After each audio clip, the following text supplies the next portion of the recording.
October 2023. A heavy chill hung over South Mountain Reservation, the dark, somber forest just a few miles from Newark, New Jersey, yet feeling as remote as another world entirely. Detective Lucas Moreno's flashlight cut through the thick fog, slicing into a darkness that had swallowed a mystery for 17 years, illuminating something no one ever dared believe would be found. Central, I need backup at the West Forest section of South Mountain and get forensics out here now.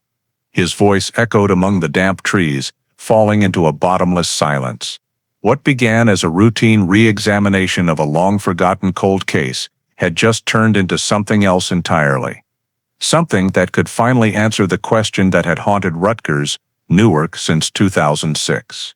Amid the rotting leaves and wet earth, the beam of light stopped on a marker that had been carefully hidden for years. And right beside it, a faded gray scrap of fabric that instantly called to mind the jacket Emily Pierce was wearing the night she vanished. The night she walked out of Fletcher Hall with someone no one got a clear look at. For years, Emily's disappearance had been nothing but a string of unanswered questions. A vibrant young college student vanishing on an autumn evening, leaving behind an empty dorm room and a family who never got to say goodbye. A bracelet found in Weequahic Park. A yellow beetle glimpsed in blurry ATM footage. And then, silence. Before we continue this shocking story, take a second to hit subscribe and like the video. Your support helps us bring forgotten cases back into the light and make sure the algorithm doesn't let you miss the next episodes. What was discovered at South Mountain wasn't just a new clue. It was the first domino in a chain of events that would uncover secrets buried for nearly 2 decades in the heart of New Jersey. Because when authorities finally identified a suspect and made an arrest in 2023, it wasn't some drifter or nameless shadow. It was someone who lived right in the community, someone they greeted every day, someone who carried his own secret for 17 years. The Emily Pierce case isn't just a mystery solved, it's proof of a family's refusal to give up, of investigators who wouldn't let a file gather dust, and of the power of modern forensic science, something that finally gave a voice back to a victim silenced for far too long. It's also the story of a community that was shattered. When Emily disappeared in 2006, suspicion spread across the campus and the city of Newark like wildfire. Neighbors looked at each other with distrust. Friends stopped trusting. Invisible cracks between people became more visible than ever. And those cracks would split wide open when the truth finally came out after 17 years. What makes this case especially haunting is that the answer was never far away. It was always right there, in the files, in the footage, in the tiny pieces of evidence no one recognized the meaning of. The person responsible had been interviewed during the initial investigation, but slipped through the cracks. For more than a decade, he lived in silence, walking past Emily's memorials, looking her family in the eye with an innocent face, while hiding things no one could have imagined. Where are you watching this video from? Drop your location in the comments. I always love knowing how far these stories travel and how they connect us. Tonight, we're going back to October 2006, retracing every detail of an investigation that stretched nearly 2 decades, and stepping into the chain of events that led to one of the most stunning cold case turns in New Jersey history. This is a story of loss, of persistence, of lies that lasted years, and of justice that may be delayed but never disappears. October 2006. The Rutgers, Newark campus was deep into fall, with early cold nights and sidewalks along University Avenue speckled with fallen leaves from the rows of trees. The atmosphere carried the familiar rhythm of a big urban university, students moving between academic buildings, campus buses stopping at their usual spots, and small groups heading back to the dorms before full darkness fell. Fletcher Hall, a 3-story red brick building right next to the main academic area, grew quiet fast after 10 p.m. as most students shut their doors, with only a few muffled conversations drifting from rooms that still had their lights on.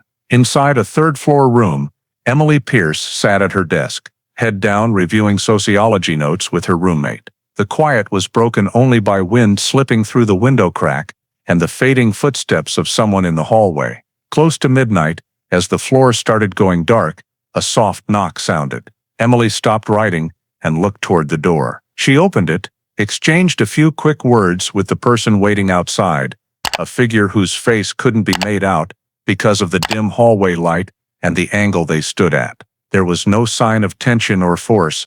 Emily slipped on a light jacket, stepped out, and walked with the person down the hall toward the stairs. Their shadows stretched across the tile as they passed under the weak lights, then faded as they turned the corner. No one in the dorm noticed anything unusual. Students leaving their rooms late at night wasn't rare. Emily's roommate kept studying for a while longer, then fell asleep, assuming Emily had just stepped out to meet someone briefly. But the next morning, when she woke up, Emily's bed was still perfectly made from the night before, with no sign anyone had slept in it. Emily's phone was on the desk, with no missed calls or new messages, and the fact that she hadn't returned all night became the first red flag. Her roommate checked the third floor, asked around, but no one had seen Emily come back after leaving. By noon, calls and texts from friends and family went unanswered. Emily's phone went straight to voicemail every time. The Pierce family, after being alerted by the roommate, tried reaching her repeatedly with no luck. As hours passed with no word of where Emily had gone, or who she might have met the night before, worry grew. By the end of the day, after informal searches in the dorm and surrounding area turned up nothing, Emily's family decided to contact the Newark Police Department to report Emily Pierce missing. The Newark Police Department took the missing person call from the Pierce family late that afternoon. Once the roommate and Fletcher Hall management had confirmed Emily had not returned to her room the previous night, 2 officers were dispatched immediately to the dorm. They started by speaking directly with the building's desk attendant to pin down the last confirmed sighting of Emily. After gaining access to the 3rd floor, they entered Emily's room and documented the current state. Bed still neatly made. No indication she had come back overnight. Open notebooks on the desk. A light jacket still hanging by the door. Emily's flip phone sat next to a stack of books, with no notable call or message history since the previous evening. The officers conducted a standard room check, examining the door area, floor, bed, and personal storage for any signs of a struggle, displaced items, or anything suggesting a rushed or unwilling departure. Nothing was broken or dragged. No scratches on the doorknob or frame indicating forced entry. Everything pointed to Emily, leaving voluntarily, calmly, with no resistance at the point of exit. Finding no obvious disturbance in the room, the officers moved to the hallway, starting near Emily's door and working toward the stairwell corner. The hallway lights were functioning normally, no burned-out bulbs creating unusual shadows, consistent with students' descriptions that the lighting was enough to recognize someone a few meters away, but not bright enough for clear facial details. Very faint shoe prints on the tile offered no identifiable characteristics. Heavy student traffic made it impossible to isolate anything tied directly to Emily that night. Continuing their sweep of Fletcher Hall, police collected statements from the floor's resident assistants and any students who might have seen the hallway around the time Emily left. A few remembered hearing a door open and close softly, but paid no attention because of late-night studying or sleep. No one directly saw the face of the person with Emily, and no one reported seeing a stranger in the building. After completing the basic scene examination, police shifted focus to reconstructing Emily's final known movements. They interviewed her roommate, several classmates on the same floor, and students from the study group she'd been with earlier that evening. From those accounts, they established her timeline up to the moment she left. She had attended a short study session in the floor's common room, then returned to her own room around the time many students were winding down for the night. The only notable event was the soft knock and Emily stepping out to join whoever was waiting.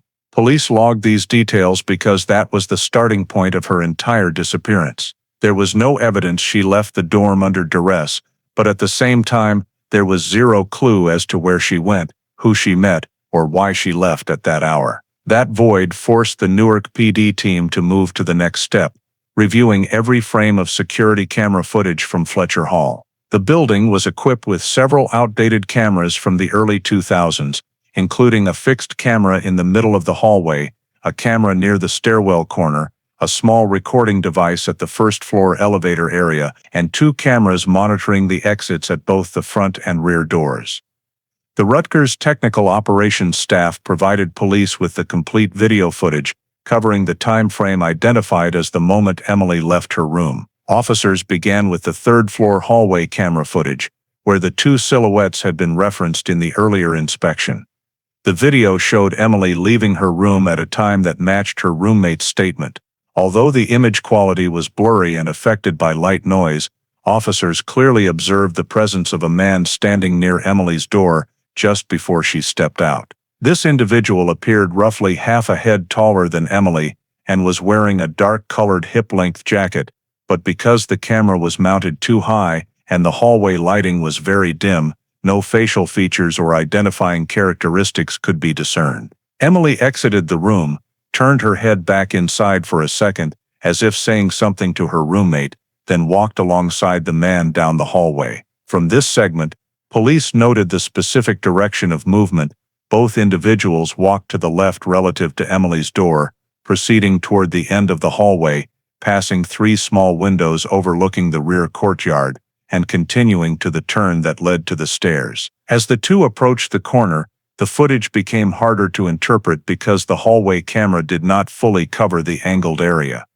Officers had to cross-reference timestamps with the second camera located at the top of the stairwell to confirm they actually descended to the lower floor. But this proved difficult, since the stairwell camera only captured motion within the central illuminated zone, while the corner area was almost completely in darkness. In an effort to precisely determine the route, police continued reviewing first-floor cameras, including the elevator and exit cameras. The elevator footage showed no sign of Emily or the man accompanying her, indicating they did not use the elevator to leave the 3rd floor, and most likely took the stairs as observed. The front exit camera recorded no silhouettes matching the estimated time Emily would have reached the ground level. Attention therefore shifted to the rear door camera of Fletcher Hall. This camera was positioned near the small parking lot behind the building, but because that area was rarely used by students at night, lighting was extremely limited, making footage consistently unclear from late evening through early morning.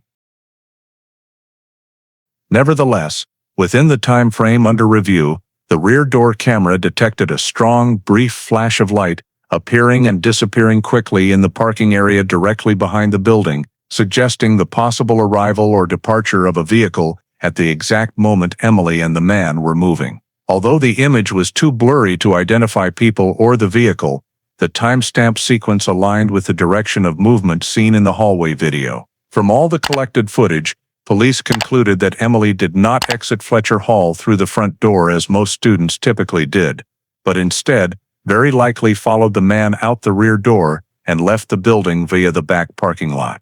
This conclusion was documented as Emily's last verifiable direction of travel based on the entire dorm camera system, despite the lack of clear images sufficient to identify the accompanying individual or determine the exact type of vehicle involved. After completing the review of Fletcher Hall's camera system and establishing Emily's final direction of movement out the rear of the building, Newark PD officers moved to the next step, collecting statements from 3rd-floor residents where Emily lived.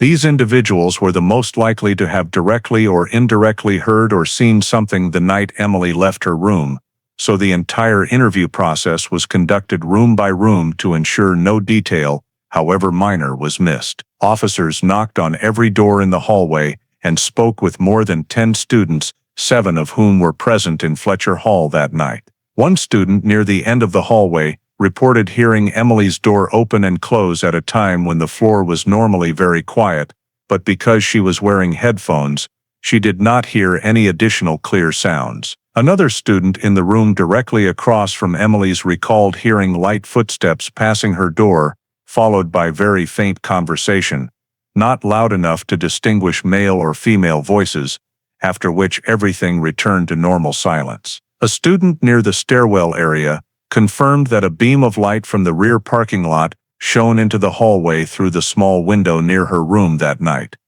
creating an unusual glow compared to typical nights. She said the light lasted only a few seconds, and when she looked out the window, she could no longer see anything clearly because the back courtyard was very dark. Another resident at the opposite end of the hallway stated she heard the stairwell door being opened gently and then closed, but heard no conversation or hurried footsteps as if someone were running or rushing away, which matched the assessment that Emily may have left the third floor without making significant noise. When asked whether anyone had seen the person with Emily, every interviewed student said they had not seen the individual's face or any identifying features. Most only heard minor sounds or noticed reflected light, with no specific descriptions of gender, age, or clothing, beyond the vague observation that the dim light made the figure appear taller than Emily and dressed in dark clothing. No student reported seeing a stranger walking in the hallway before or after Emily left her room, and no one witnessed her descending the stairs with the individual. Some students were not even aware anything unusual had happened until police knocked on their doors. From the compiled statements, police noted 3 consistently recurring details. First, the third-floor hallway was extremely quiet that night, with no loud noises or signs of a struggle. Second, there was brief, indistinct conversation not clear enough to determine content or speaker. Third, headlights shone from the rear parking lot at the time Emily left, consistent with the direction captured by the rear door camera. No statement provided clear identifying information about the person accompanying Emily, no facial description, no distinctive gait or clothing details beyond the vague impression of a man in dark clothing. The absence of direct identification prevented police from constructing a suspect profile from third-floor residents' accounts, and all the information gathered only served to reinforce the timeline and general circumstances of Emily's departure, without suggesting any specific identity.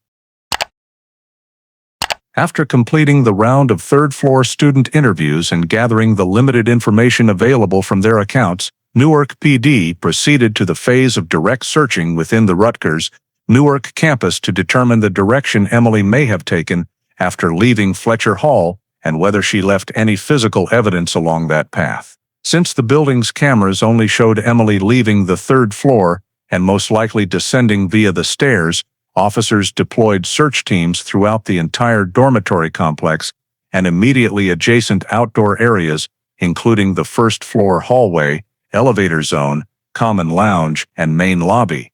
Even though cameras in those locations had not previously recorded Emily, they inspected every building exit, both front and rear, to confirm no personal items had been abandoned, no scuff marks or foreign objects suggested an incident as Emily left Fletcher Hall. All staircases, railings, and tiled floors were documented as clean, with no scratches or dropped items. Once outside, officers split into teams to cover the surrounding areas of the dorm, which contained multiple internal roadways and pedestrian paths leading to the main campus. The first team checked the front parking lot, which had street lighting and relatively frequent activity, but found no forgotten items matching Emily's belongings. That lot was used by students throughout the day and night, so the presence or departure of an individual would be unlikely to leave obvious traces without specific physical evidence. The second team swept the rear parking lot behind Fletcher Hall, where the camera had recorded unusual light at the time Emily left her room. They walked between rows of cars, examining the ground for any objects, backpack, purse, papers, or anything that might have fallen as Emily moved. However, the area was quite dark. Most walkways were shaded by the building and trees, with no additional cameras, and the search relied primarily on direct observation. There, police noted that the dirt and concrete surfaces showed no signs of anything being dragged, no distinctive shoe prints beyond the ordinary marks left by students and dorm staff. The third team expanded the search to pedestrian paths connecting Fletcher Hall to the eastern academic section of campus. These paths were heavily used during the day, but nearly deserted at night, so officers carefully examined each segment, paying particular attention to poorly lit areas beside lawns, tree bases, or bushes where personal items might fall unnoticed. The search extended to concealed spots between buildings where students sometimes took shortcuts or waited for friends at night. Still, no physical evidence was found, no wallet, no student ID, no jewelry, or personal belongings that could be directly linked to Emily. The fourth team checked public areas near Fletcher Hall, including benches and small courtyards between buildings. There were no unusual signs, no items left overnight. Everything appeared normal. One officer noted that the campus at night contained many open, empty spaces. If Emily had walked away from Fletcher Hall without dropping anything, tracing her route would be extremely difficult without direct witnesses or broader camera coverage. The search continued along paths leading to nearby academic buildings, including the library and student center areas. However, cameras there also showed no sign of Emily, providing no reason to believe she had gone in that direction. After many hours of continuous searching throughout the Rutgers campus without discovering any physical clues, police concluded there were no indications Emily had left belongings or encountered an incident within the dormitory or directly connected areas. This reinforced the likelihood that she left the campus with her companion via a route outside the university's camera range, making tracing her movements significantly harder from the very first stages of the investigation. After the campus-wide search at Rutgers, Newark yielded no physical evidence, and Fletcher Hall's internal cameras only provided Emily's final direction out the rear door. Newark PD shifted to reviewing possible external cameras that might have recorded activity off-campus during the same time frame. The nearest continuously operating nighttime camera was an ATM located outside the PNC Bank branch on the street intersecting University Avenue, just a few minutes' walk from Fletcher Hall. It was one of the few civilian cameras installed in the early 2000s, facing the street and capturing both pedestrians transacting and vehicles passing through the area. The technical team contacted the bank to extract all video data spanning the period immediately following the time Emily left the dorm. The ATM system provided continuous low-quality footage sufficient for observing overall street movement. Officers reviewed every minute of the target time frame, focusing on the window that aligned with the Fletcher Hall camera sequence. During the review, they noted light traffic consisting mostly of local residents or late-returning students' vehicles. Roughly midway through the segment, a notable movement appeared. A light yellow Volkswagen Beetle passed through the corner of the frame, traveling from the direction of the dorm area toward the main road. The car had the distinctive small, rounded shape of an older Beetle model, making it relatively easy to recognize despite the low image quality. Its headlights cast two narrow beams across the pavement before disappearing from view as the car turned onto a darker section of road. Notably, the timing of the vehicle's appearance matched the interval inferred from the hallway and rear door cameras of Fletcher Hall, the moment Emily could have left the building with her companion. Officers tentatively logged this as the most suspicious vehicle identified so far, not because anything overtly unusual was observed, but simply because it appeared at the precise time Emily's trail went cold. However, the ATM camera image was only sufficient to discern the general silhouette of the vehicle.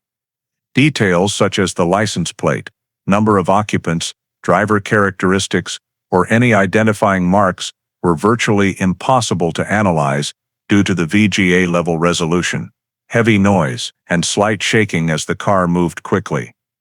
Officers attempted to zoom in on frames containing the Beetle to read the plate numbers, but the image resolved only into blurry bright spots, rendering it unreadable. Tracing the license plate from the 2006-era ATM footage was not feasible given the equipment limitations.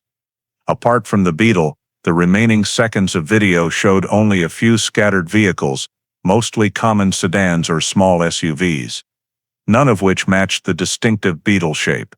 This made the yellow Beetle the sole point of reference that could be linked to the road behind Fletcher Hall at the exact moment Emily disappeared. One officer also reviewed footage before and after the target window to see if the car returned or appeared multiple times, but the camera recorded the Beetle only once, for a few brief seconds. To increase confidence, investigators examined light reflection off the car body, comparing it against streetlight intensity and camera angle to confirm color. Results verified that the pale yellow paint reflected distinctly, even under weak lighting, consistent with the classic color often seen on older Beetle models. Ultimately, the video data was entered into the case file as a potential but weak lead, showing only the presence of a light yellow Volkswagen Beetle at the same time Emily was last seen leaving campus. Since the plate could not be determined and no clear images existed to identify the driver, police could conclude nothing further beyond noting this as a suspicious vehicle that appeared at the moment Emily vanished, pending cross-referencing with any additional data that might emerge in subsequent investigative steps. After analyzing the ATM video from the PNC Bank branch and noting the appearance of a yellow Volkswagen Beetle at the exact time frame when Emily was likely leaving Fletcher Hall, Newark PD shifted to an expanded search phase outside the campus perimeter to collect any remaining physical evidence within the possible areas Emily or her companion may have passed through. With the last confirmed direction of movement at the rear door of the dorm and the appearance of the suspicious vehicle in the ATM footage, search teams were deployed to the area south of campus, extending the search radius to 2 miles, including Wacohic Park and surrounding neighborhoods that feature numerous trails, grassy areas, and low-traffic roads at night. K-9 units were brought in to assist because the search area was too large and the terrain varied, from paved roads to open fields, dense wooded sections, and trails that run deep into the park. Many spots within this zone are regularly used by students for walking or jogging during the day, but become deserted and poorly lit at night, making it a logical area to sweep in case Emily had been led off campus in a direction that was difficult to observe. Officers divided into 3 search teams. The first team swept the roadside areas leading south from Fletcher Hall, including sidewalks, grass edges, streetlight bases, and pedestrian path intersections.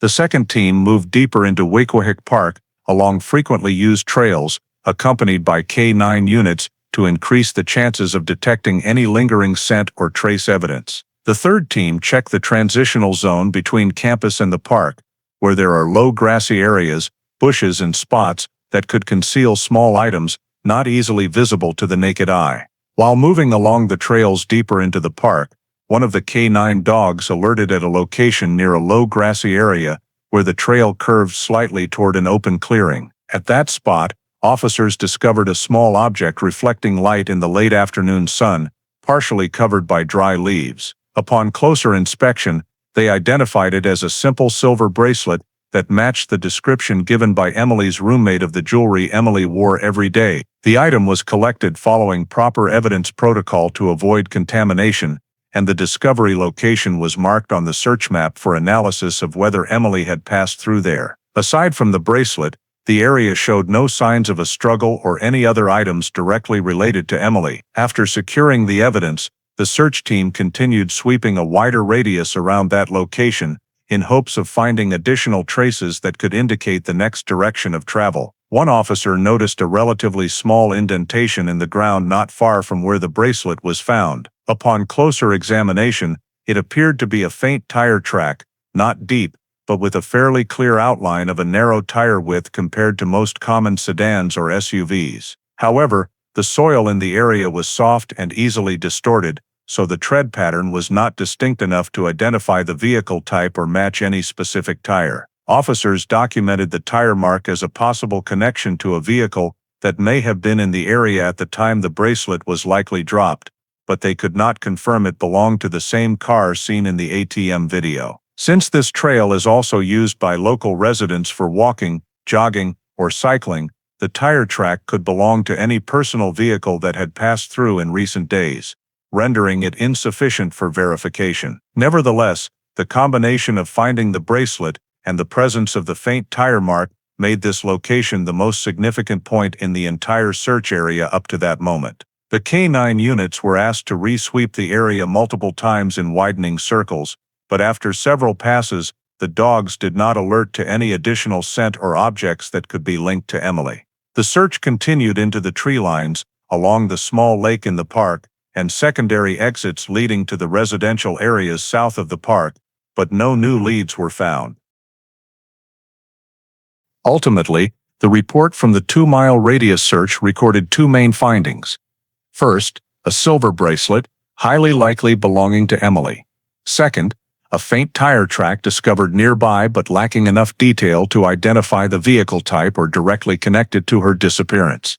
Although these discoveries did not provide sufficient data to determine Emily's route or who she was with, they marked the first physical evidence located off campus and became information to be considered in subsequent investigative steps. After completing the sweep of Wacohic Park and documenting the silver bracelet and faint tire track as the first traces found outside campus grounds, Newark PD moved to the next phase, verifying everyone who had direct or indirect contact with Emily in the days leading up to her disappearance. The goal of this step was to determine whether any friends, acquaintances, classmates, or individuals Emily had recently encountered exhibited unusual behavior, personal conflicts, or unclear timelines that could be related to the case. Police began with the list of people Emily interacted with most frequently: her roommate, the group of classmates she shared several courses with, club colleagues, and a few people she regularly ate with on campus. Each person was brought in for statements or approached directly at their residence.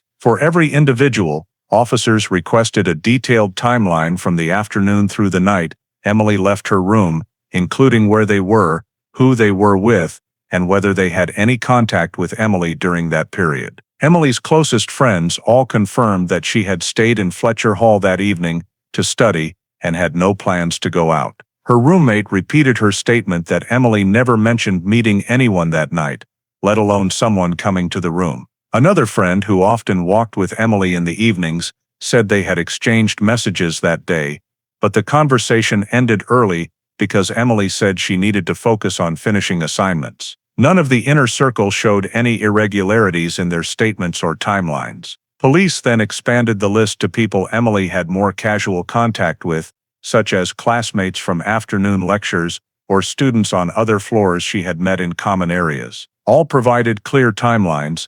Most were either in the dorms or at the library at the time Emily disappeared. Some had gone out to dinner with friends and had receipts or witnesses to confirm. Those who had spoken with Emily that day, such as morning class seatmates, said their conversations revolved only around coursework or normal academic topics, with no indication that Emily seemed worried or mentioned any special plans. Additionally, police reviewed Emily's phone records for the day she vanished. The call and message logs showed no contact with unknown numbers or any sudden evening plans. All interactions were with friends or family and stopped before the time the person knocked on her door. From there, police cross-referenced each person's timeline. No one had a prolonged unaccounted-for gap. No one left campus at the exact time Emily did, and no one displayed behavior suspicious enough to be considered a suspect. Their statements aligned with campus surveillance footage, and there was no evidence that any acquaintance appeared near Fletcher Hall that night. Beyond the friend group, police also re-examined the list of male students living on lower floors who might have passed through the hallway when Emily left her room. However, all had alibis or timelines that matched other activities that night, such as gaming groups on the first floor, students on night duty in academic buildings, or individuals who had left campus hours earlier. The meticulous timeline cross-checking yielded a clear result. No one within Emily's circle of acquaintances had a window of opportunity that matched the appearance of the person seen walking with her on hallway cameras. The conclusion of the relationship verification phase was that all friends, acquaintances, and individuals who interacted directly with Emily prior to her disappearance could be ruled out as potential suspects.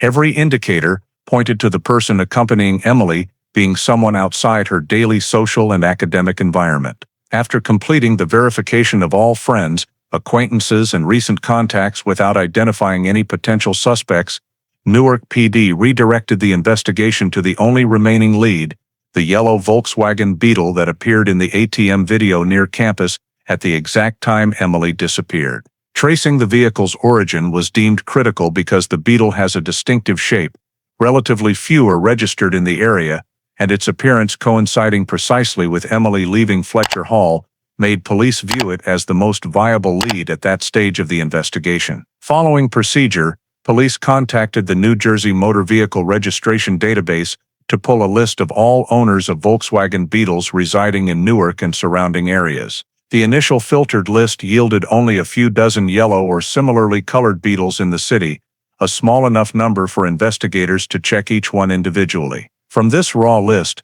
police categorized by model year, body style, and registered address, eliminating Beetles that were too new or too old compared to the image in the ATM video. They also used the reflection angle on the body, the relatively bright yellow paint, and the low rounded classic Beetle shape to narrow the list to just over 10 vehicles that best matched. With the short list in hand, officers systematically checked each owner to verify their location and activities during the time Emily left the dorm. They made phone calls, conducted in-person visits, or requested alibi evidence when necessary. Many were legitimate owners who used the car for work or school and had clear proof, such as being at their job, at home with family, or having the car parked in a garage that night. During this process, the name Thomas Avery appeared on the list of owners of an older yellow Beetle registered in Newark at that time. His registered address was not far from the Fletcher Hall area, making him one of the first to be checked. However, after basic verification steps, police noted that Avery had no prior criminal record, no history of serious violations, and no previous local incident reports involving conflict. His background check came back clean, with no indications of violent or criminal behavior. Furthermore, when officers conducted a brief interview, Avery explained that his car was not driven regularly and was usually kept in the backyard of his residence. Since the investigation was still in its early stages and the ATM camera image did not provide a clear license plate for comparison, Avery's explanation could not be immediately disproven. Moreover, there was no physical evidence or witness testimony placing Avery's Beetle near campus the night Emily vanished. The lack of sufficient grounds to link Avery directly to the ATM video meant police could not classify him as a suspect. Given the priority at the time of checking every owner on the list and finding someone more clearly suspicious, Avery's file was marked insufficient basis for suspicion and quickly removed from active investigation. The remaining owners were similarly verified for their whereabouts the night of the disappearance, and none showed anything more suspicious than the Beetle that passed the ATM camera. However, because they could not definitively match the car in the video to any specific owner on the list, police had to log the lead without being able to advance it further. This resulted in the yellow Beetle owner trace yielding no concrete suspect, closing a line of inquiry that had been highly anticipated, but ultimately produced no significant target. After the process of checking the list of yellow Beetle owners in Newark yielded no viable suspects, and the early elimination of Thomas Avery from persons of interest caused the investigation direction related to the car to stall. Newark PD shifted focus back to the remaining leads in the third-floor hallway area where Emily had left her room before disappearing. Based on statements collected in the initial days, one student whose room was just a few doors down from Emily's provided a vague description of the person seen with Emily that night. Although the statement lacked enough detail to create a clear identification portrait, police still followed standard procedure. They brought in a police composite sketch artist to produce a drawing based on whatever the witness could recall. The witness stated that he only caught a fleeting glimpse of the figure standing in front of Emily's door when he opened his own door to grab a bottle of water from the common refrigerator in the hallway.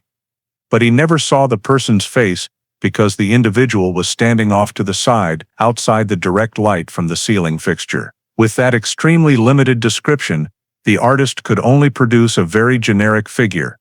A man slightly taller than Emily, with moderately broad shoulders, hair that appeared short, but whose color could not be determined, and wearing a dark-colored jacket that came down to about hip length. The face in the composite was essentially blank because the witness had not seen any specific facial features. Most of the image was built from the person's stance and relative body proportions. Once the sketch was finished, police compared it to descriptions provided by other third-floor students, but no one remembered enough to add missing details or confirm the drawing's accuracy. Some who viewed the sketch only gave vague responses, like it could look like someone, or it could be any male student wearing a dark jacket, which demonstrated that the drawing had virtually no practical value. Police also attempted to match the composite against the list of individuals known to be in the building that night. But since no one had seen the suspect's face clearly, and no camera captured a frontal view, the sketch did not help narrow the list at all. The officers understood that the composite reflected only minimal information, was almost entirely non-identifying, and could not be used to generate a new suspect list. Nevertheless, procedure required that the result be documented and the drawing filed in the case file, because it was part of the standard investigative process whenever a witness reported seeing a silhouette or figure associated with the victim shortly before the disappearance. A further effort to find a match was made across campus by showing the sketch to additional students who had been in the building that evening. But no one recognized the drawing or remembered seeing anyone who matched the build in the image. Ultimately, police concluded that the composite, based on the witness's extremely limited description, had no real identification value and was insufficient to expand the investigation in a new direction. Although it was retained in the file as part of the data collection process, this sketch produced no progress and provided no additional information that could help break the deadlock in the investigation at that time. During the first 30 days after Emily Pierce was reported missing, the Newark PD investigation reached a state of almost no discernible progress. After completing all routine screening steps, including reviewing Fletcher Hall security footage, collecting statements from third-floor residents, expanding searches to Weequahic Park, and documenting the silver bracelet and faint tire tracks, police obtained no new leads that could directly link to Emily's subsequent movements or the person who had been with her. During this period, police closely monitored every communication channel related to Emily, including her cell phone, email, and the university's internal network, but there was absolutely no ransom demand, threatening message, or any form of contact suggesting Emily was being held for money. The complete absence of any ransom demand was considered a significant factor because it eliminated one of the most common scenarios in student disappearances and forced investigators to consider less predictable, lower evidence situations. In a continued effort to locate images of Emily after she left campus, Newark PD reviewed all traffic cameras and private security cameras along nearby routes. However, 2006-era footage was low quality, had narrow fields of view, and was only retained for short periods, so data extraction yielded no results. No camera captured Emily at intersections, parking lots, bus stops, or nearby stores. The total absence of any visual record outside Fletcher Hall meant police could not determine whether Emily left the area by car, on foot, or was taken elsewhere immediately after exiting the dorm's back door. At the same time, canvassing stores, restaurants, coffee shops, and nearby residential areas produced no new details. No one saw a female student matching Emily's description passing by, and no one recalled seeing any suspicious man in the same time frame. In the following days, police expanded their review of vehicles that passed through the PNC Bank lot on the night of the incident, but the list was enormous, and most vehicles lacked dash cams or any recording capability, so the yellow Beetle visible in the ATM video could not be traced. Concurrently, less traveled areas around Weequahic Park were searched multiple times, but no new physical evidence or any sign that Emily had been there beyond the bracelet location was found. Additional interviews with residents near the park also yielded nothing useful. The area was too deserted at night for witnesses to have seen anyone moving at the relevant time. Combining all these factors, no communication from the victim, no camera leads, no new physical evidence within the search perimeters, and inability to identify the person with Emily, Newark police were forced to acknowledge that the investigation had reached a temporary impasse. Although the missing person case remained actively monitored, the lack of any new data in the first month caused investigative avenues to dry up and significantly slowed efforts to locate Emily. When the investigation moved into 2007 with still no new leads appearing, Emily Pierce's missing person file began transitioning from active investigation to passive monitoring. And a few months later, the Newark Police Department officially transferred the entire case to the Cold Case Unit in accordance with procedure for long stagnant cases. This transfer did not mean the case was forgotten, but it changed the nature of handling. Instead of a dedicated team following it daily, the file was stored alongside hundreds of other unsolved disappearances and homicides and would only be re-examined periodically during review cycles or when new information surfaced. In the early years from 2007 to 2009, the Cold Case Unit reviewed Emily's file approximately every 6 months. Rotating detectives re-examined the original reports, timeline of movements, witness statements, the list of Yellow Beetle owners, and Weequahic Park search results, but found nothing warranting further pursuit. Most documents simply reaffirmed what had been established from the start. No cameras outside Fletcher Hall captured Emily after she left the dorm. No witnesses saw her anywhere in the city. There were no communications, and no statements were specific enough to build a suspect profile. Prior to 2010, the police department's DNA technology was not advanced enough to process trace or environmentally compromised samples, so the silver bracelet recovered in Weequahic Park in 2006 remained in evidence storage without analysis, sealed in a small evidence bag inside a box with many other items. Although the bracelet was noted as likely belonging to Emily, at that time there was no way to confirm a direct connection, nor was there any unknown person DNA on the jewelry to work with. In 2009, the Cold Case Unit conducted a major review when the city of Newark implemented a records modernization project. But even after cross-referencing all available data, including regional criminal records, persons with priors for assault or abduction, and other local missing persons cases, no clear connections to Emily's case emerged. The Yellow Beetle search was also repeated that year without success. DMV records showed some owners had sold their cars, moved out of state, or deregistered the vehicles. Most notably, Thomas Avery's Beetle was no longer registered in Newark as of mid-2007. According to DMV records, ownership had been transferred to an address in Pennsylvania, but buyer information was incomplete due to lax registration procedures at the time.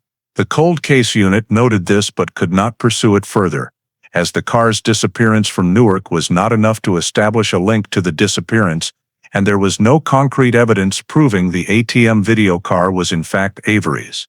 In the following years from 2010 to 2013, Emily's file continued to be checked on a 2-year cycle. Each review involved the assigned detective re-examining all physical evidence, cross-checking against newly updated criminal databases, reviewing unidentified remains cases in the state, and comparing with missing persons reports from neighboring states. However, nothing matched Emily's description, and all unidentified samples in the system were unrelated.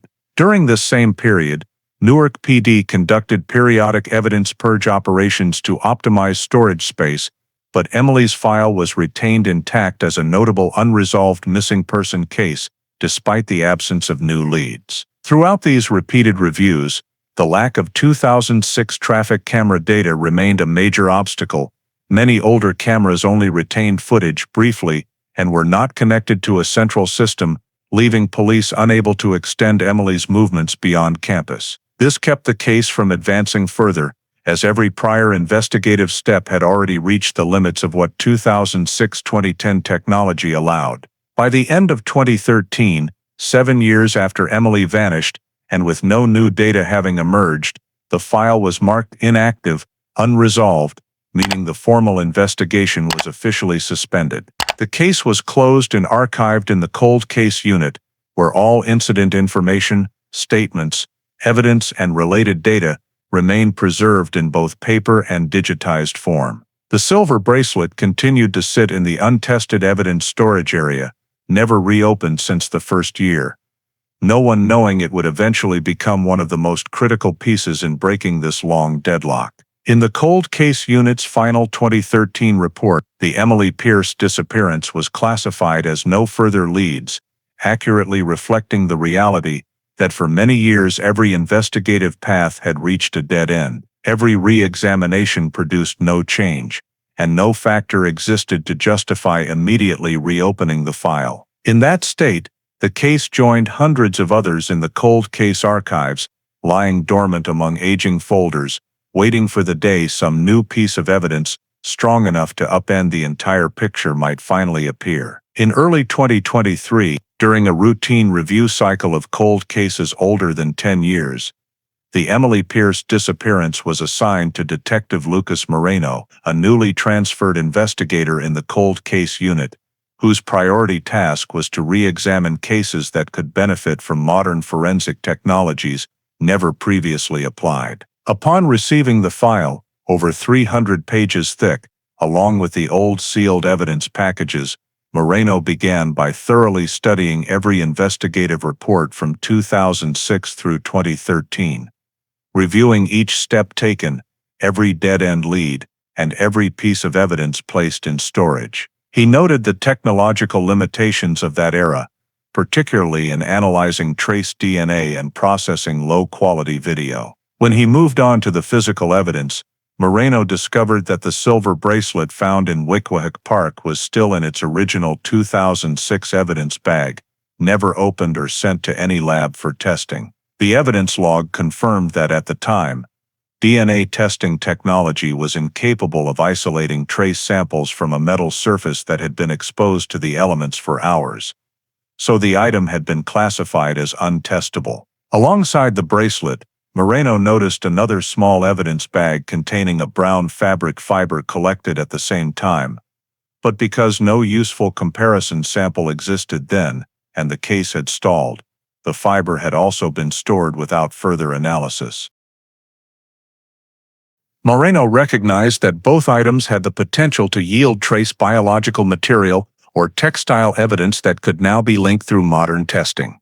The fact that the bracelet and fiber had sat untouched for 17 years convinced him that these represented the first real breakthrough opportunity to reopen the case. Continuing his review, Moreno examined the old ATM camera reports from PNC Bank and confirmed that the original raw video file was still preserved and had never been overwritten, meaning it could be enhanced with current image restoration technology if needed. However, his immediate priority remained the biological evidence, as it could directly connect to the person with Emily or anyone who had contact with her at the time of her disappearance. Moreno documented all findings in his re-evaluation report and recommended that both the bracelet and the brown fiber be submitted to the New Jersey State Lab for 2023-era trace DNA and textile fiber analysis technology capable of extracting information from minute surfaces that 2006 methods could not. These were the first two pieces of evidence in the Emily Pierce file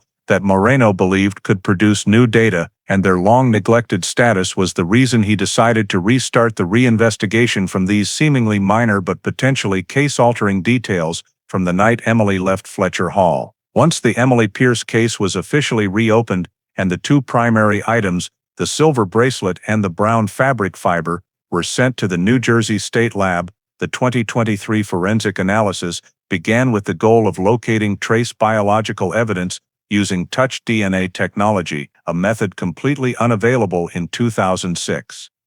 Technicians used specialized equipment to clean the bracelet's surface and collect any remaining skin cells, despite nearly 17 years of storage. The recovered biological sample weighed only thousandths of a gram, yet modern DNA sequencing could amplify and read the genetic profile with high accuracy even from environmentally exposed evidence. After hours of continuous processing, the system returned a complete male DNA profile, and when cross-referenced with the state's criminal DNA database, a shocking match appeared. The DNA on the bracelet was an exact match to Thomas Avery, the individual who had owned a yellow Beetle in 2006, but had been cleared early due to lack of prior record.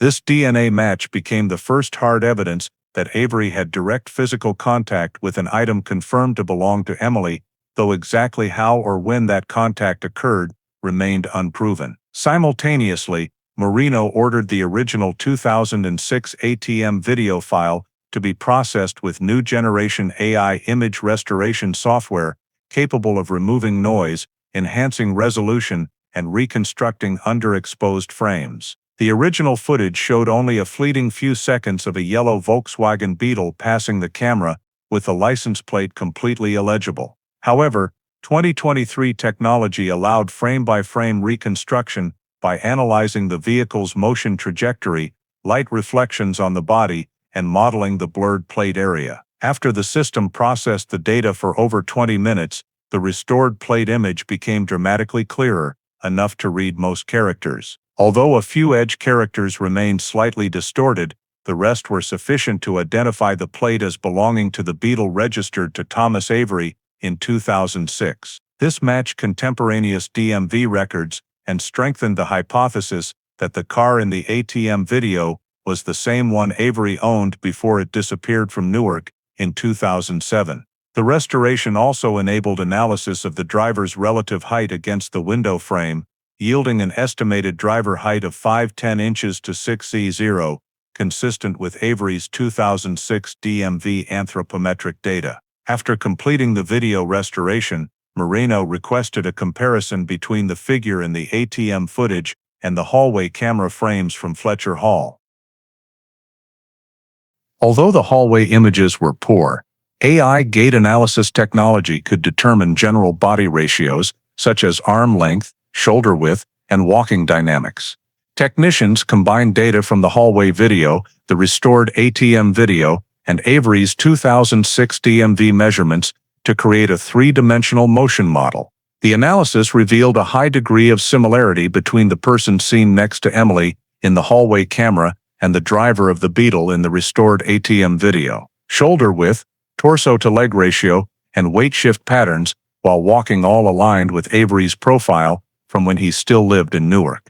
The results were not conclusive proof that the driver was definitely Avery, but they clearly established a connection among Avery, the Beetle, and the unidentified man with Emily. Notably, the forensic report pointed out that the hallway figure's height closely matched Avery's recorded 5'11" inches stature, and that the off-center stance away from the light was consistent with someone approximately 5'11" inches tall. The final lab report concluded that the DNA recovered from the bracelet was an absolute match to Thomas Avery.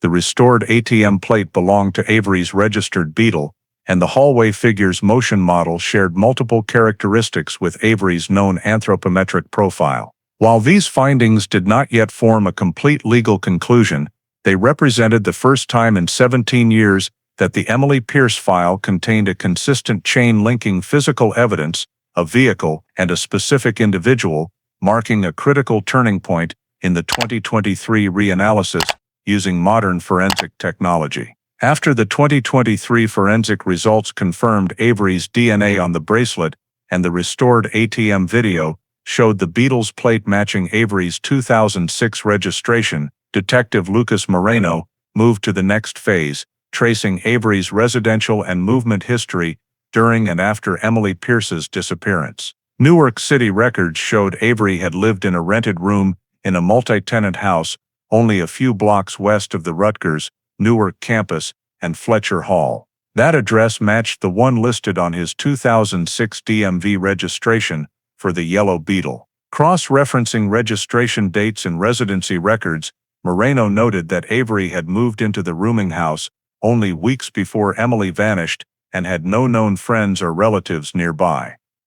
Records indicated he worked seasonal jobs at a small electronics repair shop. Statements from the 2006 landlord described Avery as quiet, often leaving early and returning late, sometimes absent for days without notice, though no one ever complained of disruptive or suspicious behavior. When Moreno checked 2007 residency data, he discovered Avery left Newark just months after the disappearance. DMV records showed he transferred or deregistered the Beetle that year, though paperwork was unclear about the buyer due to manual processing and missing identification details. After leaving Newark, Avery surfaced in temporary Pennsylvania records in the Bethlehem area, where he rented a cheap room near the highway for less than a year and had no registered vehicle. He then dropped off the grid again until mid-2009, when he appeared in Maryland with a new address in suburban Baltimore. There, tax and residency records showed he worked part-time in a small warehouse,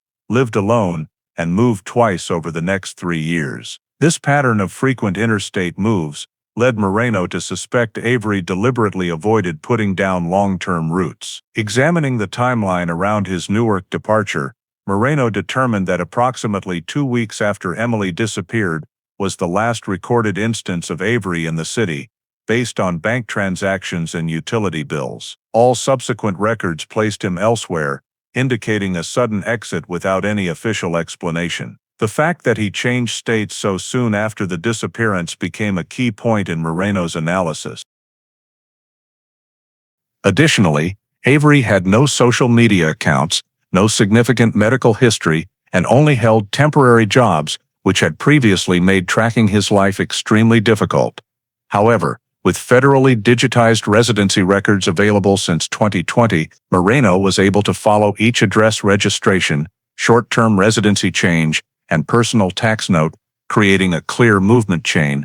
Avery lived in Newark at the exact time Emily vanished, left the city immediately afterward, spent a short period in Pennsylvania, then settled temporarily in Maryland for several years. This basic data confirmed Avery as the only 2006 Yellow Beetle owner, with a sudden unexplained post-disappearance relocation pattern inconsistent with normal residents after a major missing person case in the same area. Combined with the DNA evidence and restored ATM video, this painted a picture of an individual with a real connection to the location and timing of Emily's disappearance, plus behavior suggesting flight from Newark shortly after the incident, a factor Moreno deemed critical for deeper analysis of Avery's role in the entire case. After establishing Thomas Avery's movement history and confirming he had settled in suburban Baltimore for many years after leaving Newark, Detective Lucas Moreno coordinated with local Maryland law enforcement to conduct covert surveillance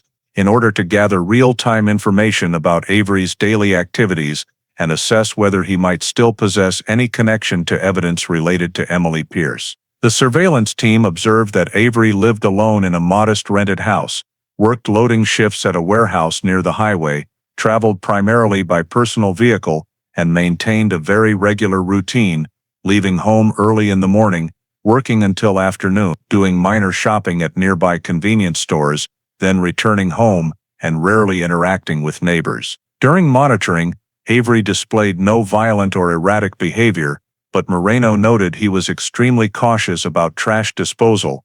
He rarely used the curbside cans near his house, and instead drove his garbage to the community's central dumpsters late at night, or when few people were around. That habit gave the surveillance team the opportunity to access the dumpster at the right moment and collect discarded bags likely containing Avery's DNA. Under legal procedures allowing collection of abandoned waste in public areas, the team retrieved multiple items from bags Avery had thrown away, including used tissues, food packaging, water bottles, and beverage cans. The items were sealed and immediately sent to the lab for reference DNA extraction. Rapid analysis confirmed that the DNA recovered from the trash matched the profile already obtained from Emily's bracelet, verifying the source as identical. This provided strong legal foundation proving Thomas Avery was the person directly linked to the evidence found in Wickwood Park in 2006, with no plausible innocent explanation for the match. With the new DNA confirmation,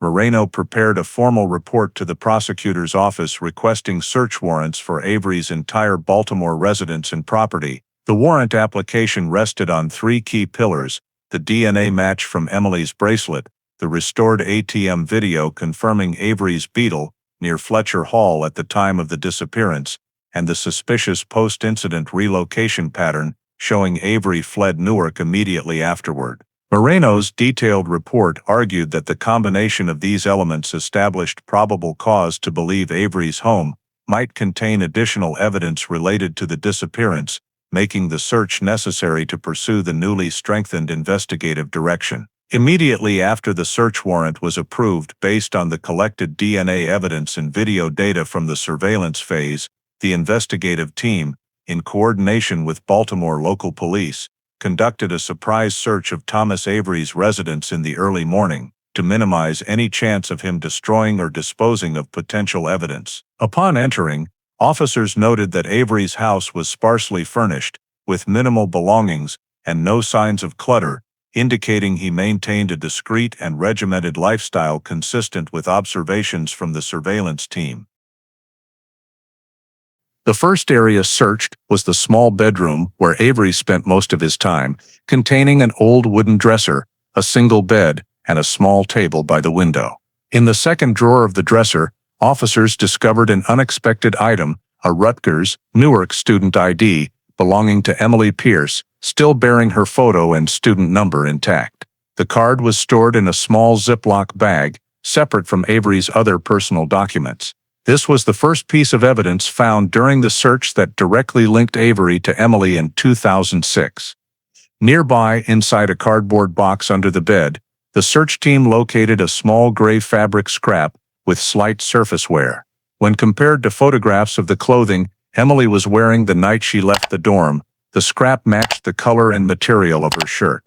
The item was immediately sealed for further forensic examination, as it was possibly a torn piece from Emily's shirt at the time of the incident. Expanding the search, officers examined Avery's small office area, which contained a wooden desk, several stacks of old books, and a plastic bin holding miscellaneous papers. Inside the bin, among old receipts and electronic warranties, they found a black pocket-sized notebook with many blank pages interspersed with a few short notes. On a page near the middle, officers noticed an entry dated exactly on the day Emily disappeared, followed by a symbol and several disjointed words that did not form complete sentences. Although the note's meaning was unclear, the matching date made the notebook a significant piece of evidence requiring deeper analysis. After completing the interior search, the team moved to the garage behind the house where Avery typically parked. The rusted garage door took several minutes to open, revealing a narrow space containing old repair toolboxes, cardboard boxes, and a large tarp. When the tarp was pulled back, officers uncovered a 1974 yellow Volkswagen Beetle, the exact make, model, and color of the vehicle, captured on ATM footage in 2006. The car showed signs of long-term disuse, covered in thick dust with deflated tires, but its original license plate was still attached at the rear. The discovery that the Beetle remained in Avery's garage was a pivotal finding, directly connecting him to the vehicle recorded on the ATM camera near Fletcher Hall at the time of Emily's disappearance. The entire search was fully documented in the official report, and all key evidence, including Emily's student ID, the suspected piece of her shirt, the notebook with the matching disappearance date, and the yellow Beetle, was properly sealed and transported for further analysis. With these items, investigators concluded that Avery's residence contained multiple elements directly tied to Emily Pierce's disappearance, providing clear grounds to proceed deeper into the next phases of the investigation to fully determine Avery's role in Emily's 2006 vanishing. Immediately after the Baltimore residence search yielded a series of critical items directly linked to Emily Pierce, including her student ID, a fabric scrap believed to be from the shirt she wore the night she disappeared, a notebook with an entry dated the exact day of the incident, and a 1974 Volkswagen Beetle. An arrest warrant for Thomas Avery was signed and executed the same day. Avery was taken into custody at the warehouse where he worked and transported to police headquarters for questioning in full compliance with procedural regulations. During the first interrogation session, when asked about any connection to Emily or why her belongings were found in his home, Avery completely denied knowing her, claiming he had never met her and that the items discovered had nothing to do with him. When confronted with a student ID found in his dresser drawer, Avery stated he had no idea how it got there and suggested someone else might have placed it. The first session ended with Avery maintaining his denial and showing no reaction to any questions, despite investigators' attempts to find inconsistencies in his statement. In the second interrogation session, conducted the following day, police presented additional evidence to increase pressure. They revealed DNA test results showing a full match between traces on Emily's bracelet and DNA recovered from Avery's trash. Upon hearing this, He appeared noticeably more tense, but insisted he had no explanation for his DNA on the bracelet and reiterated that he had never been to Wequahic Park. When questioned about the yellow beetle captured on ATM video the night Emily disappeared, Avery continued to deny ownership, claiming he had sold the car years earlier and had not driven it in a long time. However, when informed that forensic technicians had reconstructed the license plate from the ATM footage and confirmed it matched the plate on the beetle found in his garage, Avery fell silent for an extended period, but ultimately still denied driving the car that night. The notebook with the significant date was also presented, but Avery dismissed the entries as random notes unrelated to any event. Nevertheless, his visible stress when confronted with the accumulating evidence led investigators to believe he was concealing something. The second session concluded without Avery admitting any involvement, forcing the team to plan a different strategy for the next round. Prior to the third interrogation, the task force agreed on a tactic of presenting all evidence in logical sequence, emphasizing irrefutable points and highlighting contradictions between Avery's statements and the collected data. In this session, the investigator laid out the entire chain of evidence in escalating order. First, the full DNA match between Avery and Emily's bracelet, then the AI-enhanced ATM video, clearly showing his Beetle's license plate near Fletcher Hall at the exact time of Emily's disappearance, followed by residency records and travel history, proving he left Newark shortly after the incident, and finally the physical items seized from his home, all organized on a single systematic timeline. When the full body of evidence was presented simultaneously, Avery could no longer maintain his initial composure. Investigators continued pointing out the implausibility of his claims that he no longer used the Beetle, despite it being found intact in his garage, that he did not know Emily, despite her student ID being in his drawer, and that his DNA was on a bracelet recovered in Wequahic Park, a location Emily was known to have headed toward after leaving campus. Faced with overwhelming evidence and detailed undeniable analysis, Avery finally began to waver. After hours of silence and repeated requests for explanation, he asked for a break before agreeing to continue. When the session resumed, Avery sat motionless for a long time, then stated he wanted to explain part of it without immediately accepting responsibility. The investigators remained silent and waited. Eventually, Avery admitted he knew a location related to Emily and offered to lead them there. When pressed for specifics, Avery confessed that he had hidden Emily's body in a remote wooded area of the South Mountain Reservation, not far from Newark, but outside the original police search perimeter. He described a narrow trail leading to a low-lying clearing covered in dense brush with little foot traffic, and stated the body had been placed there within the first few days after the disappearance. Although Avery provided no further details about the actual events, his disclosure of the burial location was the first directly verifiable information and had the potential to open a major new phase in locating Emily's remains. Immediately after Thomas Avery disclosed the location where he had hidden the body in the South Mountain Reservation forest, the task force, working with local search units, promptly deployed an excavation team to the designated area, equipped with detailed maps, detection devices, manual digging tools, and a crime scene forensics unit. The section of forest Avery described was far from main paths, featuring narrow overgrown trails covered in decaying leaves, low brush, and damp soil, typical of an unmaintained area. Following his initial directions, the search team proceeded deep into a side branch of the woods, along a trail obscured by vegetation, then descended into a natural depression where the ground was noticeably softer than surrounding areas. After nearly an hour of sweeping the radius Avery had indicated, a technician noticed an anomaly, a roughly 1 square meter patch where the soil appeared more compacted and had thinner leaf cover than nearby ground, suggesting prior disturbance. Technicians began careful hand digging to avoid damaging potential evidence, and after removing the topsoil, uncovered the edge of what appeared to be a thin wooden box or small container. Digging deeper, the team clearly identified a dark rectangular wooden box with minor rot but still structurally intact.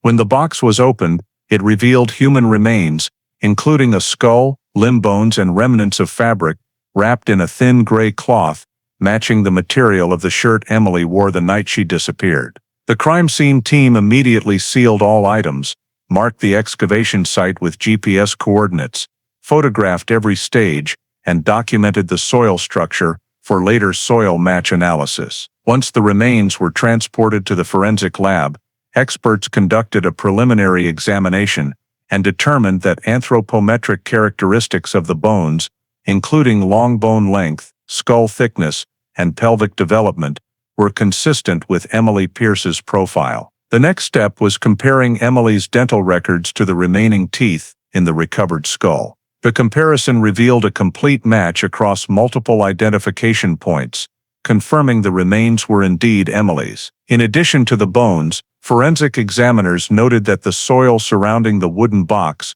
contained mineral composition characteristic of the low-lying areas in South Mountain Reservation, with high clay particle and organic leaf decay content, supporting that the burial site had remained undisturbed since 2006. To establish the crime timeline, analysts tested soil still adhering to the fabric wrapping the bones and compared it to samples taken from the excavation site.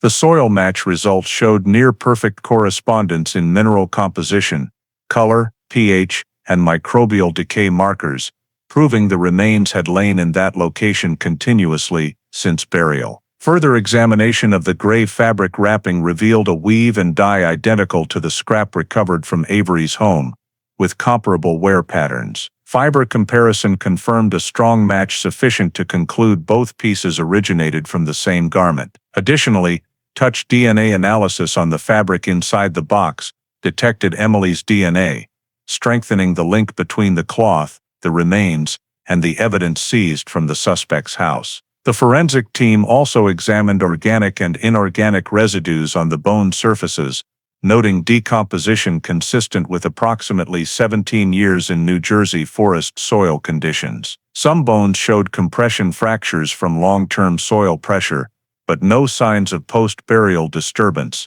further supporting that the burial location had remained stable. To complete the forensic report, experts reconstructed the likely sequence of events based on the evidence condition. They determined the body was wrapped in fabric shortly after death, placed in the wooden box to conceal it and limit odor dispersal, and buried in the secluded depression. Soil adhering to the bones indicated no movement after burial, aligning with Avery's statement that this was the original and only disposal site. Additional analyses reinforced the timeline. Forest soil of the same type found on the fabric and box bottom suggested the container was brought to the site in a single trip.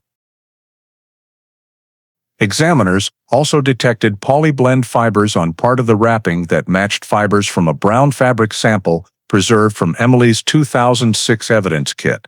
Touch DNA testing on these polyblend fibers returned a genetic profile matching Avery, supporting the conclusion that he personally handled the wrapping or body prior to burial.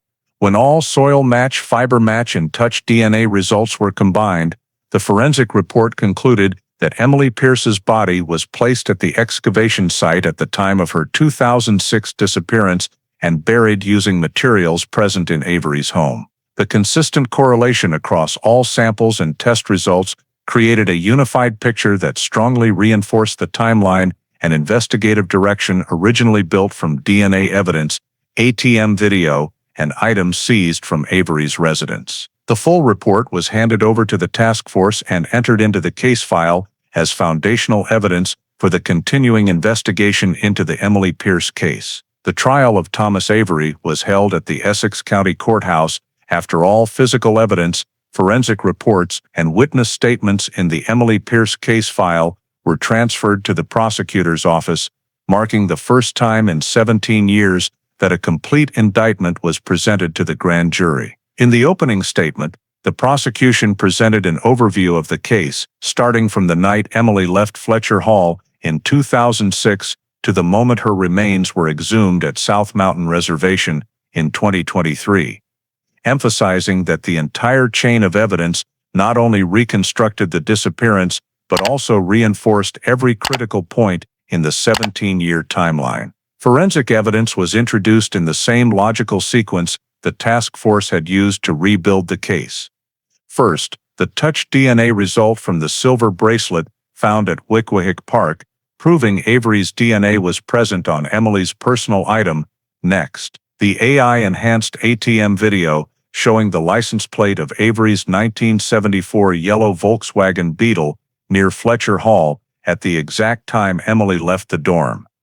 Then the gait and body comparison analysis between the video figure and Avery's anthropometric records showing a high degree of match, followed by items seized during the search of Avery's home, including Emily's student ID, a fabric scrap made of material identical to the shirt she wore the night she vanished, and a notebook with an entry dated the same day Emily disappeared, and finally, the forensic report from the South Mountain Reservation exhumation, where soil match, fiber match, and touch DNA all aligned perfectly, proving Emily's body had been buried by Avery exactly where he said it was. The prosecution stressed that not a single piece of evidence in this chain stood alone. Every element was interconnected with the others in a way that could only happen if Avery was the person who had direct contact with the victim, transported her, handled the evidence, and ultimately concealed her body. When presenting the 17-year timeline, the prosecutor walked through each phase of the investigation: Emily's disappearance, the initial campus-wide search, the discovery of the bracelet at Wickwahik Park, the early dead ends, the case going cold, the 2023 forensic technology breakthrough that reopened it, and then the successive traces that led straight back to Avery from the DNA, the ATM video, his travel history, the items in his house, all the way to the exhumation of the body. Every step was supported by documents, photographs, diagrams, and forensic conclusions. When asked to respond, the defense focused on the only strategy available, challenging the origin and integrity of the evidence.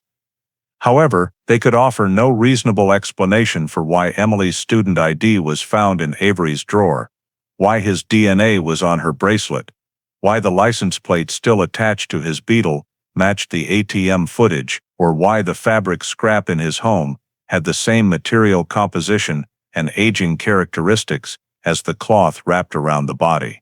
They suggested the DNA sample might have been contaminated, but that argument was immediately dismantled when the forensic expert explained that the touch DNA had been recovered from the underside of the bracelet, which had been buried under decades of leaf litter, making natural environmental contamination impossible. When defense counsel tried to float the possibility that evidence had been planted in Avery's home by someone else, the prosecution countered with the signed chain of custody logs from every officer involved in the search and continuous video recording of the entire search process, proving there was no opportunity for outside tampering. Furthermore, the fiber match between the scrap in Avery's house and the cloth wrapped around the body came from a distinctive weave pattern that the lab confirmed was a rare fabric, no longer widely sold, ruling out coincidence. The claim that Avery had sold the Beetle in 2007 collapsed when the prosecution showed photographs of the exact car, still bearing its original plates and showing no signs of ever having the plates removed, found in Avery's Baltimore garage. Inconsistencies in Avery's earlier statements were also highlighted by the prosecution to demonstrate lack of credibility. He claimed he never knew Emily, yet her student ID was in his house. He said he sold the Beetle, yet it was still in his garage. He said he had never been to Wickwahik Park, yet Emily's bracelet bearing his DNA was recovered there. As the trial moved into the cross-examination phase, the jury asked the forensic experts to explain in detail the reliability of each test result. The soil match and fiber match reports were examined thoroughly, revealing near-perfect correspondence between the soil on the wooden box and the burial site, as well as microscopic structural matches between the body wrapping and the fabric scrap seized from Avery's home. Touch DNA was described as the strongest evidence because it showed biological traces originating directly from Avery on an item intimately associated with Emily immediately before her disappearance. The jury asked whether any alternative explanation could account for the convergence of all this evidence, but the experts unanimously agreed that the probability of random coincidence was effectively zero. The defense attempted to argue that Avery's confession in his third interrogation was the product of psychological pressure, but the prosecution immediately countered by pointing out that the confession regarding the burial location was corroborated by the recovery of the remains exactly where he said they would be, eliminating the possibility that the statement was baseless. After both sides rested, the jury requested a recess for internal deliberation. During that time, they reviewed the entire case file, interrogation recordings, crime scene photos, search warrant reports, and every forensic result. They cross-checked every detail of the 17-year timeline, from the moment Emily left her room, the appearance of the yellow beetle, Avery's sudden departure from Newark, the evidence in his home, to the location where the body was found. The evidence was found not only consistent, but mutually reinforcing in a tightly linked, logical structure that left no gaps in interpretation. When the jury returned to the courtroom after their deliberations, the room fell silent for several seconds before the foreperson announced the verdict for Thomas Avery, based on the totality of the physical evidence, forensic findings, and the 17-year timeline presented throughout the trial. The jury determined that the evidence was not merely consistent, but formed an unbroken chain of events that completely eliminated any possibility of coincidence and established a direct causal link between Avery's actions and Emily Pierce's disappearance in October 2006. On that basis, the court found Avery guilty of first-degree murder, concluding that the act causing Emily's death was intentional and premeditated. Guilty of kidnapping, based on evidence that Avery lured or coerced Emily away from Fletcher Hall before transporting her elsewhere, and guilty of tampering with evidence for deliberately concealing the victim's body at South Mountain Reservation to avoid detection. After reading the charges, the judge pronounced a combined sentence of 55 years in prison, a penalty that reflected both the gravity of the crimes and the length of time the truth had been concealed. The sentence was handed down after considering the full sequence of events: Avery's flight from Newark immediately after the disappearance, his DNA on Emily's bracelet, and the discovery of her remains exactly where he confessed they would be. When the verdict was announced, prosecutors noted that this was one of the rare instances in which a cold case spanning nearly 2 decades had been solved through a combination of investigative persistence and modern forensic technology. After Avery was led out of the courtroom, the Emily Pierce case file was officially updated to Solved 2006-2023 and moved to archives with all documentation, evidence, forensic reports, and the final judgment. For the first time since 2006, the file was no longer listed as an open investigation, marking the end of a 17-year journey to uncover the truth behind a college student's disappearance. The case has become a significant example within New Jersey law enforcement circles, frequently cited in reports on cold case reactivation procedures, and regarded as clear proof of the value of long-term evidence preservation and the application of advanced forensic technology to backlogged cases. Many investigative units across the state have begun reviewing their own old files in hopes of replicating the same success using modern touch DNA, AI image restoration, and evidence analysis methods that were unavailable at the time of the original crimes. In the task force's final case summary, investigators noted that persistence throughout the investigation, combined with proper handling of even the smallest clues, played a critical role in solving what once seemed a disappearance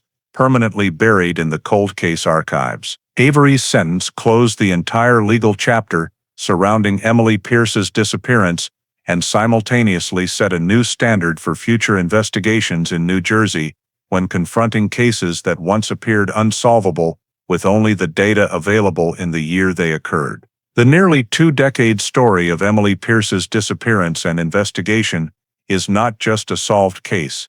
It also reflects many very real issues in contemporary American life, from personal safety and community responsibility to the importance of modern forensic science in protecting justice. The fact that Emily vanished from inside her own dorm, a space students believed to be safe, serves as a reminder that violent acts can happen in any environment, even those considered safe by default. The detail that Emily left her room with someone no one could identify highlights one of the most common risks college students face: surface-level trust. The assumption that everyone on campus is the same. The lesson is not to live in fear, but to actively maintain habits like sharing your schedule with close friends, staying alert when interacting with strangers in semi-public settings, and never taking personal safety for granted. On the other hand, the initial investigative failures, such as Emily's bracelet being stored without testing, or the yellow beetle disappearing from Newark before anyone could follow it, reveal that even a strong American justice system still depends heavily on technology and procedure. The message is clear: investment in forensic science and records management is not just technical, it can literally alter a person's fate. More importantly, the 2023 reopening of the file through Detective Lucas Moreno's efforts reflects the enduring value of perseverance and consistency in the American pursuit of justice. A bracelet thought useless in 2006 became the key to solving the case, thanks to touch DNA. A blurry video from that year was restored by AI. A cold case once thought permanently frozen was resolved. The takeaway for the community is this: never underestimate small details. Always maintain the habit of reporting anything suspicious, preserve records properly, and believe that the truth can be found, not by luck, but by science, persistence, and a justice system that learns over time. Thank you for following the entire 17-year journey to solve this case. If you found this story meaningful, please subscribe so you don't miss the next ones. See you in the next video, where we'll continue exploring files that once seemed destined to remain silent forever.